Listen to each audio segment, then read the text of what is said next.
You're not dreaming. Mike Leach is in the SEC.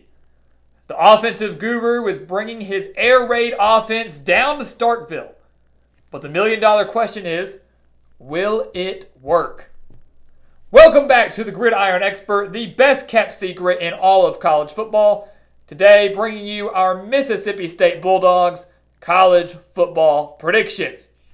As always, make sure to continue to like, comment, subscribe, and share our videos, as well as check out everything down in the description below, where you can visit our website, thegridironexpert.com, to sign up for our weekly newsletter and gain access to our exclusive expert picks, and also visit our social media pages over on Facebook, Instagram, and Twitter. So Mississippi State went just 6-7 in 2019, losing the Music City Bowl by 10 points to Louisville, and the administration said that's enough, and they fired Joe Moorhead after just 2 seasons in Starkville. But I would say it was probably a good decision, and I would say it certainly paid off for the Bulldogs, as they finally landed Mike Leach. Rumors have been circulating for so long that Leach was going to leave Washington State and come to the SEC, but no one knew where he was going to go. Arkansas, Tennessee, Ole Miss. But Mississippi State? It caught everybody off guard. And when you look at the team this year, guys, Mike Leach has the roster to implement his air raid offense and have a fairly successful season in year one down in Starkvegas. We look at the offense here, obviously the most important thing when it comes to a Mike Leach-led team. And he made major news that when after he took the job, he landed the transfer quarterback out of Stanford in KJ Costello. Mississippi State had the 109th ranked passing offense in the country last year. They had inconsistent quarterback play over the course of the entire season. Leach needed that to change. He brings in Costello, who threw for over 6,100 yards and 49 touchdowns during his career with Stanford. He had an over 62% completion percentage during his time with the Cardinal, and he is now paired with arguably the best running back in the SEC in Kylin Hill, who rushed for over 1,300 yards and 10 touchdowns in 2019 as well. So he lands a very talented transfer quarterback. He's got one of the best running backs within the conference. Only question is at the wide receiver position. Mississippi State only returns one key wide receiver in Osiris Mitchell, who had just 430 reception yards. You have him and the Alabama transfer Tyrell Shavers. That's it. So Costello has to quickly build some chemistry with a relatively inexperienced wide receiver core, and if they do that, that 109th passing offense is going to improve big time. Defensively, that of course is not Mike Leach's forte. That's why he brought in defensive coordinator Zach Arnett to run a 3-3-5 defense, one that he ran over at San Diego State, a San Diego State defense that ranked 5th in the country last year when it came to their defense. The Bulldogs returned 4 starters on that side of the ball, led by their linebacker and Erroll Thompson, who was a leading tackler last year. Mississippi State's biggest issue is their passing defense, ranking 97th in the country last year, which means their secondary, led by Marcus Murphy and C.J. Morgan, are going to have to improve drastically if the Bulldogs want to get back to the postseason. We take a look at their schedule here, guys. We're going to give them a quick win over New Mexico. Certainly a team that Mississippi State can't overlook, especially with Rocky Long now as their defensive coordinator. But I do think that the Bulldogs take relatively easy care of the Lobos. It then sets up an intriguing Week 2 matchup on the road against North Carolina State, a Wolfpack squad that went just 4-8 last year, and some think that Dave Doeren could be on the hot seat going into 2020. The Wolfpack should improve across the board. They return 8 starters offensively, 4 starters defensively, but that key number there is the 4 starters defensively returned from a unit that was 103rd in the country when it came to their passing defense. They allowed over 250 passing yards per game. And if KJ Costello pans out, and I believe that he will, and if he can build chemistry with the wide receivers quickly, and I believe that he will, the Wolfpack could be in for a rough day defensively despite this game being on the road. I like the Bulldogs to go on the road and take care of business here. Only thing they have to worry about is the Wolfpack run game. Bam Knight, Jordan Houston, guys they can't afford to overlook. But in the end, the Bulldogs offense too much for the Wolfpack. They're 2-0, and they've got to win over a Power 5 opponent on the road while they're at it. They kick off SEC play with a home game against Arkansas, a team that the Bulldogs defeated 54-24 in 2019. That game included 460 rushing yards by Mississippi State, 234 of which came from Kylin Hill. When you look at Arkansas this year, guys, I think their offense is going to take a major step forward.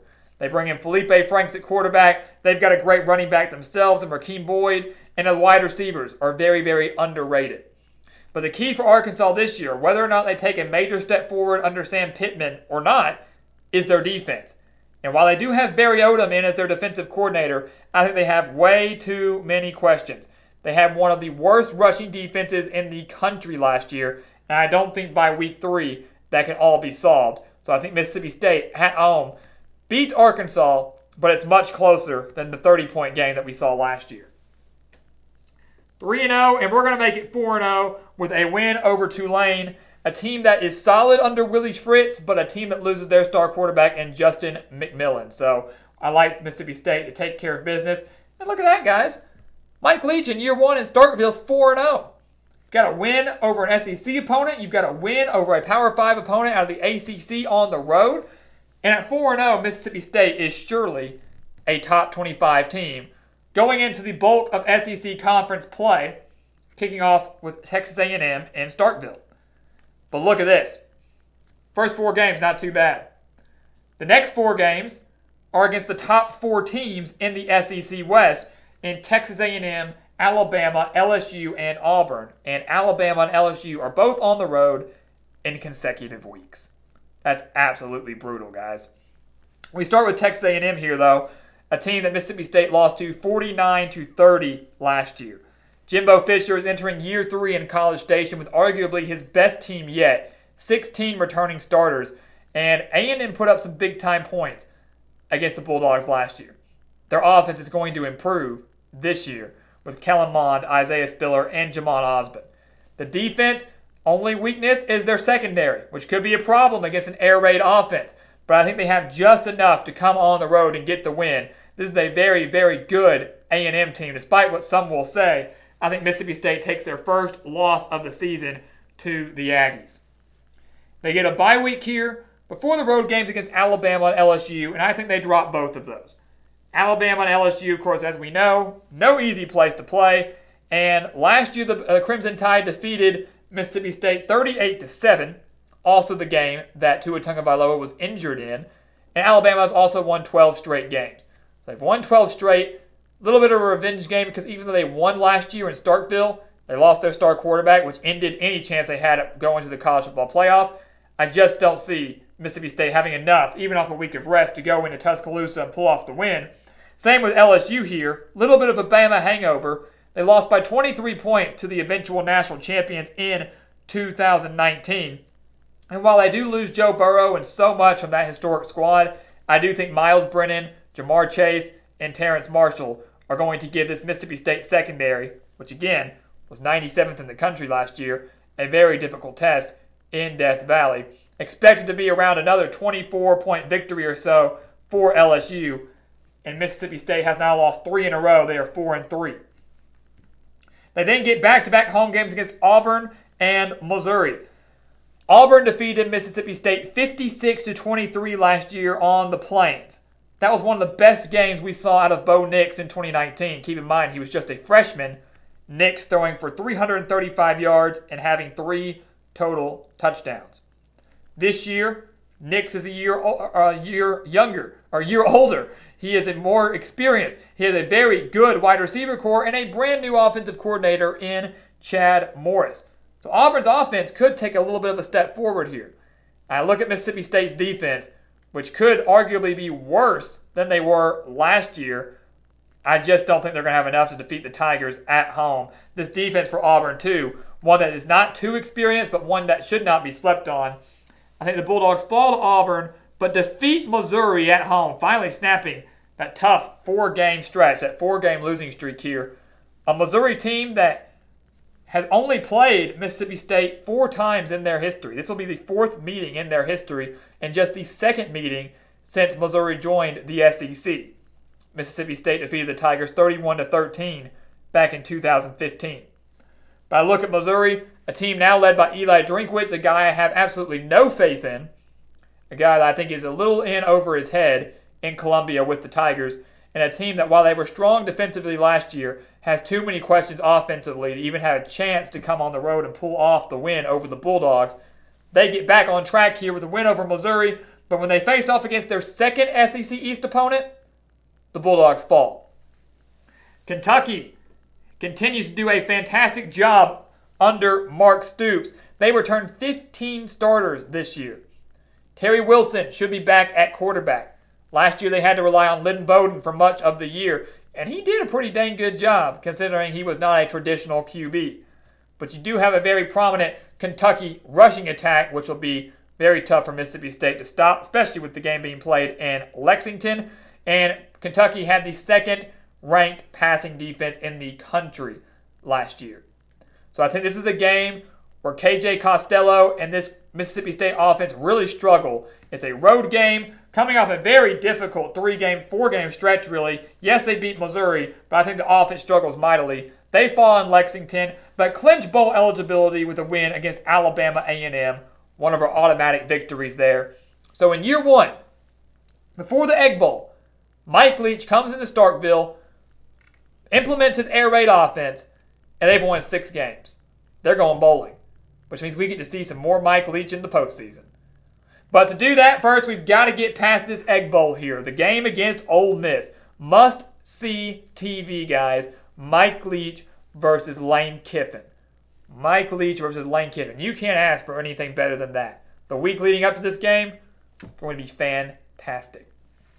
This is certainly going to be an intriguing matchup as well because of the way the 2019 meeting ended, with Mississippi State clinching bowl eligibility with a 21-20 victory over the Rebels, thanks to Elijah Moore's unsportsmanlike conduct, which pushed the tying PAT back to a 35-yarder that Ole Miss missed.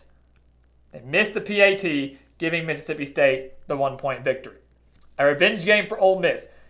An Ole Miss team led by Lane Kiffin, a brilliant offensive mind as well, that's going to be very, very difficult to stop on the ground.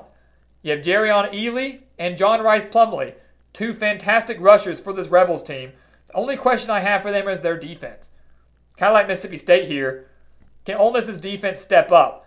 And I think they step up just enough to take down the Bulldogs in a game that will matter big time if Ole Miss wants to get to the postseason themselves.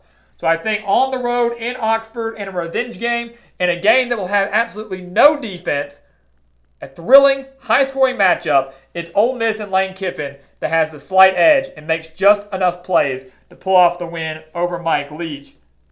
But let me tell you what, the series and the history between these 2 coaches over the years, if they both stay at their respective schools, you're going to see some classic matchups and some heated matchups over the years between Mississippi State and Ole Miss. So after all of that, that brings Mike Leach and his Bulldogs to 6-6 in 2020, guys. That means that Mississippi State is in fact going bowling, and really I think that's all you can ask for. Brand new head coach trying to implement an air raid offense into the SEC that is so defensive-led. That's the key, guys. If Mike Leach ever wants to get to Mississippi State to where they can contend for SEC titles, the defense is going to have to improve. But I think they make just enough plays in 6 of their games to win them, to get them to the postseason. And I can't wait to see some postseason Mike Leach and some postseason air raid offense. So guys, thank you so much for watching us here at the Gridiron Expert on YouTube. Mississippi State, Mike Leach, the air raid, 6-6 in 2020. Can't ask for anything better than that. Make sure to continue to like, comment, subscribe, and share our videos. Also, make sure to check out everything down in the description below, where we've got exclusive content on our website, thegridironexpert.com, and also on our social media pages over on Facebook, Twitter, and Instagram. And once again, as always, thank you so much for watching, and we will see you next time right here on The Gridiron Expert.